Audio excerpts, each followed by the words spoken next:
भगवान के रूप में जाने जाने वाले चिकित्सकों का ये हाल, कहाँ जाएगी बेचारी जनता। बिना फ्रैक्चर के ही फ्रैक्चर बता चढ़ा दिया प्लास्टर। मामला एक्सीडेंट का था। हर 2 घंटे में कुछ नया दिखा, ऐंठते रहे पैसे।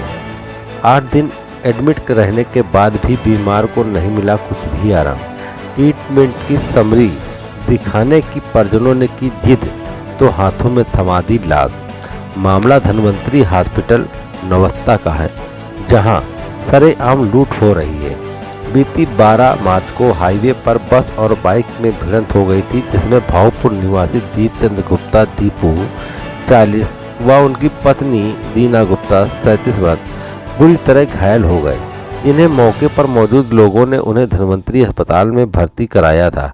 करीब 1 सप्ताह बाद उनकी इलाज के दौरान मौत हो गई, जिससे आक्रोशित हुए परिजनों ने अस्पताल परिसर में जमकर हंगामा काटा। मृतक के पिता दिनेश गुप्ता ने आरोप लगाते हुए बताया कि इलाज के नाम पर मरीज को वेंटिलेटर में रखकर जीवित होने का आश्वासन देते रहे। इतने पर भी नहीं संतुष्ट हुए अस्पताल कर्मी दुखी परिवार के साथ की बदसलूकी। परिजनों द्वारा हनुमंत विहार थाने में मामले की सूचना दी गई। सूचना मिलते ही हनुमंत विहार सहित कई थानों की फोर्स घटनास्थल पर पहुंच गई। घटना की जानकारी होते हुए सांसद देवेंद्र सिंह भोले मौके पर पहुंच गए और पीड़ित परिवार को ढांढस बंधाते हुए पीड़ित परिवार को हर संभव सहायता देने का आश्वासन दिया।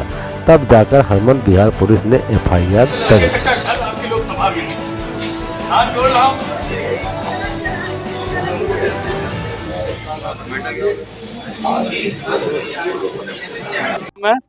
मेरे 8 दिन पहले ठीक 4 बजे मंगलवार को मेरे साले साहब का एक्सीडेंट हुआ और मेरी सरहज का एक्सीडेंट हुआ। श्री दीपचंद गुप्ता, अभी क्या नाम है, रानी दीना गुप्ता। उसके बाद हम लोग यहाँ लेके आए। इन्होंने कहा सर में चोट है, सर में ही चोट थी उसके केवल। उन्होंने कहा ये है, इतना पैसा जमा कीजिए, इतना करिए, मतलब 40,000, 46,000, 1.5 लाख, 2 लाख या 20,000 ये होना, दवाइयों का ये, फलाने का वो, निकाने का वो करते रहे हम लोग। उसके बाद मेरी सरहज की जो चोटें आई थी, इन्होंने एक्सरे कराया। पहले दिन बोला कुछ नहीं है, दूसरे दिन वो लेटी तो उससे बोले कि यहाँ फ्रैक्चर है, और तीनों जगह उन्होंने प्लास्टर चला दिया। 9-9.5 हजार रुपए ले लिया, लिखित में एक्सरे भी है। उसके बाद ठीक भाई पहले दिन बोला जब एक्सरे नहीं है, वो सॉरी फ्रैक्चर नहीं है, दूसरे दिन बोला फ्रैक्चर है। तो फिर तीसरे दिन वाईसी मिश्रा किरवेनगर नाम आबू भैया लेके गए हमारे। उसके बाद में पता चला वो फ्रैक्चर था ही नहीं, केवल रुपया बनाने का बिल चल रहा। वो 8 दिन से हम लोग को इस लायक नहीं छोड़ा इन लोगों ने कि हम लोग पास किसी फिर भी पैसे कोई बात नहीं, हम लोग रिश्तेदारों नातेदारों से रुपया और व्यवस्था कर ली। लेकिन उसके बाद इन लोगों की मतलब कोई नियम, डॉक्टर कभी समय से आया नहीं, कभी रिपोर्ट उसने सही से बताई नहीं, कभी हम लोगों से जो अटेंडेंट होते हैं उन लोगों से ये बताया नहीं कि ये दिक्कत है वो दिक्कत है, बस साइन करते रहो। और साइन तो बताओ मेरे भाई, जिसके घर में टेस्टी होगी वो करेगा नहीं क्या? वो नहीं करेगा। छोटे छोटे बच्चे, 8वां दिन है आज, 8वां दिन है। रुपयों से लोगों ने बिल्कुल चूस दिया इन लोगों ने। समरी जब मांगी गई हम लोगों ने कहा समरी दीजिए। हम लोग पीजीआई सतीश महाना जी से मेरी बात हुई, वो दिल्ली में थे। उन्होंने कहा मैंने आशीष से बोल दिया तुम उसके साथ सुबह पीजीआई चले जाना, उसका वो हो जाएगा। माननीय प्रभारी मंत्री नंद गोपाल गुप्ता नंदी से बात हुई, उन्होंने बोला अपने दिव्यांशु शेखर से, किसी से लखनऊ से फोन आया बालाजी का, लखनऊ नंबर से उनके डॉट फोन से, उन्होंने बोला कि आप पीजीआई लाइए अपने पेशेंट को। जब समरी मांगी तब इन्होंने बताया कि आपका पेशेंट खत्म हो गया।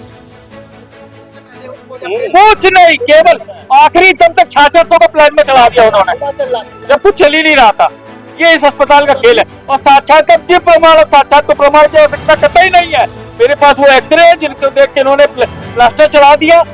इसको देख के अन्य डॉक्टरों ने कहा कि इसमें कुछ है ही नहीं। प्रशासन का ये चौकी इंचार्ज उस्मानपुर आए थे, वो अपने कमरे में बैठ के बात कर रहे थे। माननीय हनुमंत विहार, मैंने city commissioner police of Kanpur को फोन मिलाया तो उन्होंने, उदय प्रताप जी हैं आपके हनुमंत विहार थाने, उन्होंने आए तब से थोड़ा सा मदद की उम्मीद दिख रही है। माननीय सांसद देवेंद्र सिंह भोले जी मौके पे आए हैं। उदय प्रताप सिंह जी से भी निवेदन है ईमानदारी से मदद करें, क्योंकि बदुआ बहुत खराब होती है। 1000 आपकी भारतीय जनता पार्टी कार्यकर्ता है, अगर कार्यकर्ताओं के साथ गलत हुआ तो हमारे साथ गलत कोई नहीं, हमारा तो अभी चला ही गया। वरिष्ठ उससे भी खत्म करिए। मैं जिले को पाकर छू मौके पे भी। मैं ये चाहता हूँ इस पर जांच है। मेरा आदमी तो गया, लेकिन जिन लोगों ने किया उसके बीवी बच्चे अंधे लगने लूले तो होंगे ही, और जो इसमें मदद करेगा उसके बीवी बच्चे लगने लूले पैदा। मैं अपने प्रभु श्री महादेव बाबा से प्रार्थना करता हूँ, FIR दर्ज कराऊंगा। FIR दर्ज नहीं हुई तो वोट नहीं दूंगा किसी पार्टी को, किसी भी प्रत्याशी को। भारतीय जनता पार्टी का कार्यकर्ता हूँ, भारतीय जनता पार्टी के साथ हूँ। अगर भारतीय जनता पार्टी ने मेरी मदद नहीं करी तो किसी भी कंडीशन में मैं निर्दलीय चुनाव लड़ता हूँ, 1061 वोट पाता हूँ, परमानेंट मेरे साथ इतना वोट है, तो मैं कतई किसी वोटर से बूथ हरवाने का काम करूंगा। नोट कर लीजिए आप।